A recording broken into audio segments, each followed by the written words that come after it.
Hi everyone, my name is Utkars Jain and I'm the CEO of HEARTio. Hi, my name is Dr. Adam Butchy and I'm the co-founder and CSO of HEARTio. HEARTio's AI predicts heart attacks months in advance.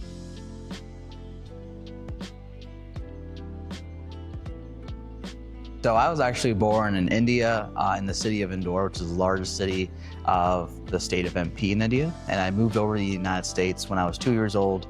And if you actually notice my name, it should have an H at the end, but they actually truncated it in Indian customs. And my parents said they'll take care of it later. And here we are. In high school, I really actually wanted to become a physician, so I chose the University of Pittsburgh for undergrad just because it had a really good reputation for producing physicians, medical students, and had really good research going on at the time, and still, of course. Honestly, I did not know much about the city when I chose to go here for school. I really was more of a reputation type of thing, and the fact that I wanted to be a physician and all that. So I had this idea that Pittsburgh was this like working class steel town that, you know, a lot of people would still be from the area, but I think that Pittsburgh has gone through a complete transformation. This is not that.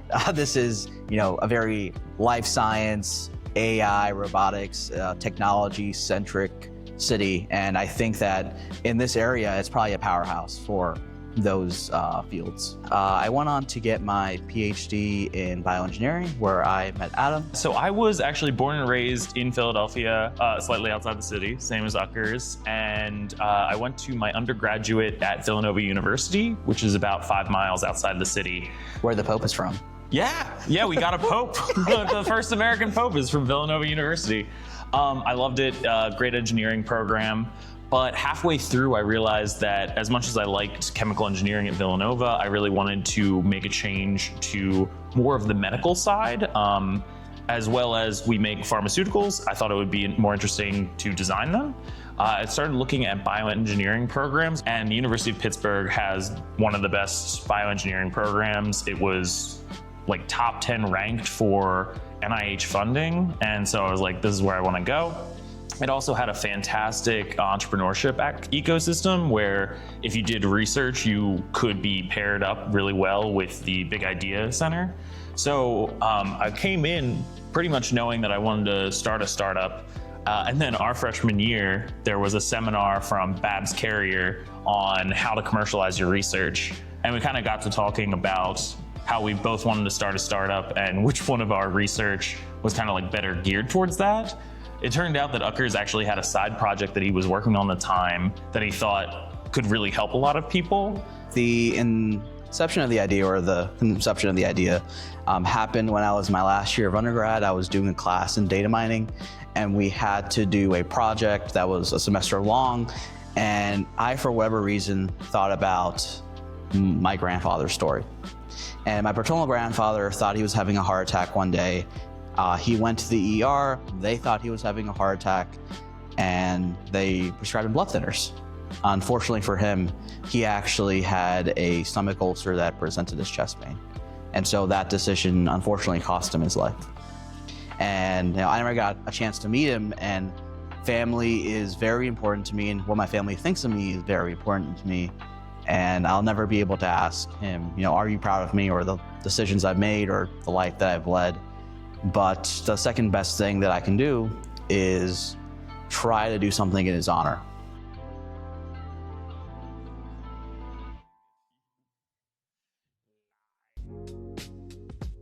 I knew I wanted to start a company because I knew certain values were very important to me that I could not really find in either the academic or the industrial setting. So I came to grad school knowing I wanted to start a startup, having no idea in what area, being really open-minded about that. The major thing for me personally was the fact that it was very risky. And when is the best time to take risks? It's when you have that parachute of age. I don't have to make as many sacrifices, and I could completely devote my time towards this project and this idea and this company, and this would be the perfect time to do it.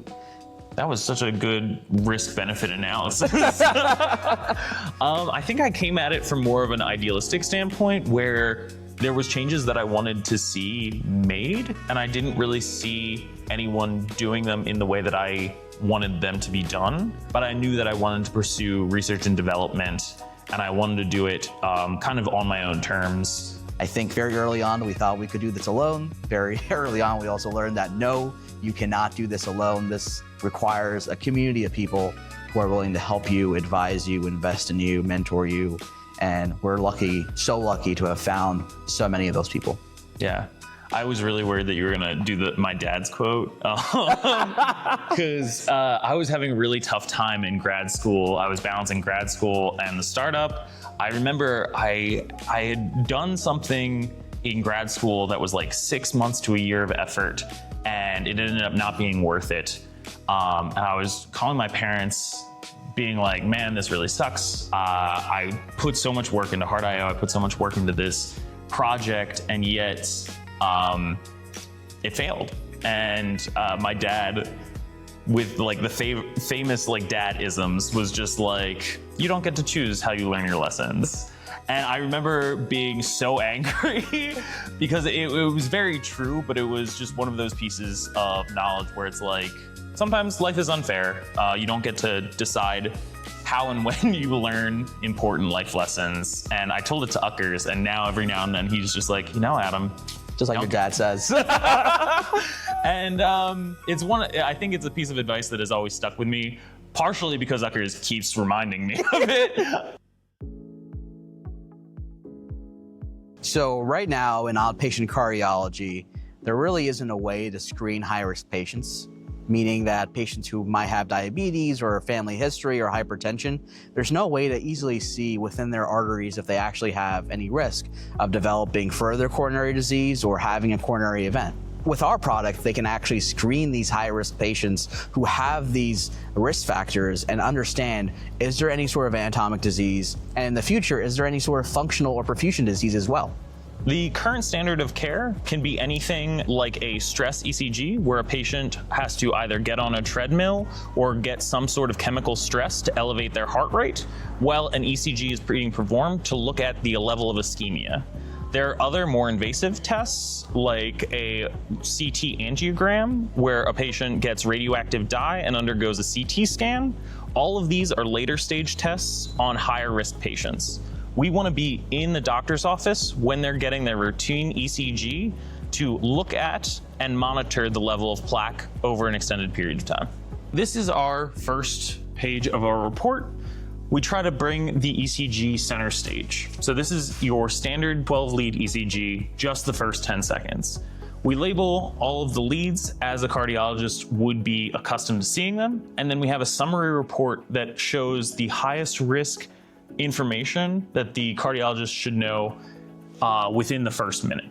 So we do a rudimentary MI detection, but really the bread and butter is our CAD risk score and our average stenosis level. A big thing with artificial intelligence right now is explainability. What we have done in conjunction with cardiologists and electrophysiologists is delve into the artificial network to see how the algorithm is understanding and predicting these events. Sometimes, but not always, a cardiologist can look at these leads and say, oh, I do see an abnormality here. But the vast majority of time, the changes are so subtle that the cardiologist cannot flag a noticeable difference in the morphology. And so that's really our bread and butter, is where we can understand how these 12 leads are supposed to talk to each other, and we can recognize differences that are probably too subtle for even the most trained cardiologists to see.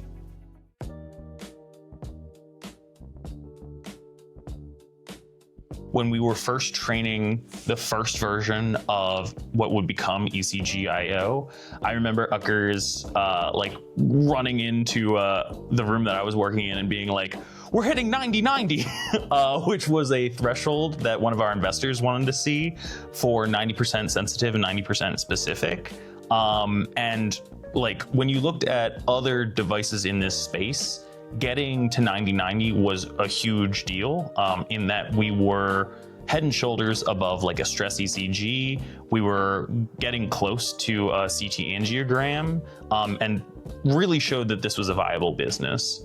After that, getting FDA breakthrough designation was huge. I remember I was walking to get coffee early in the morning, and I got an email ping on my phone, and I pulled it up, and it was a letter saying the FDA recognizes this as a breakthrough device. And I like stopped everything. I reached out to Utkars and Michael and I was like, you will not believe what happened.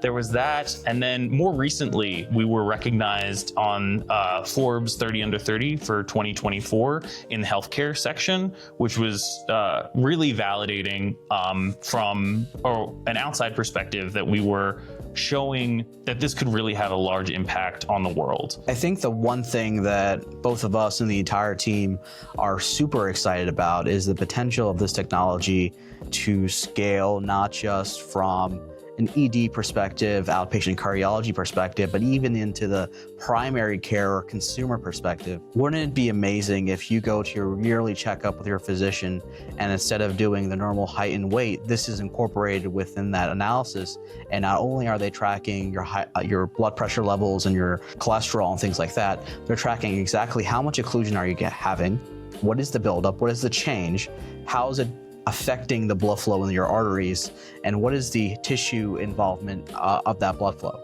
And being able to do that all non-invasively in 30 seconds. And being able to do that for not just us, our friends, or our family, but everyone around the world. And I think if we do that, we can create a world where no one has to say goodbye too soon. What I've always come to, and it's a little bit cheesy, is I remember watching It's a Wonderful Life when I was a child, where like George Bailey gets to see the world as if he weren't born. And I remember that left a very lasting impact on me, that I really wanted to know that I was leaving the world a little bit better than if I had never been born. And so as long as this goes on to help one patient or catch one patient that didn't know that they were at risk for heart attack, but get them into the emergency room so that they can get a stent and they don't die, I'm going to be very happy. But I think, as Utkars mentioned, this really has the opportunity to help a lot of people across the globe.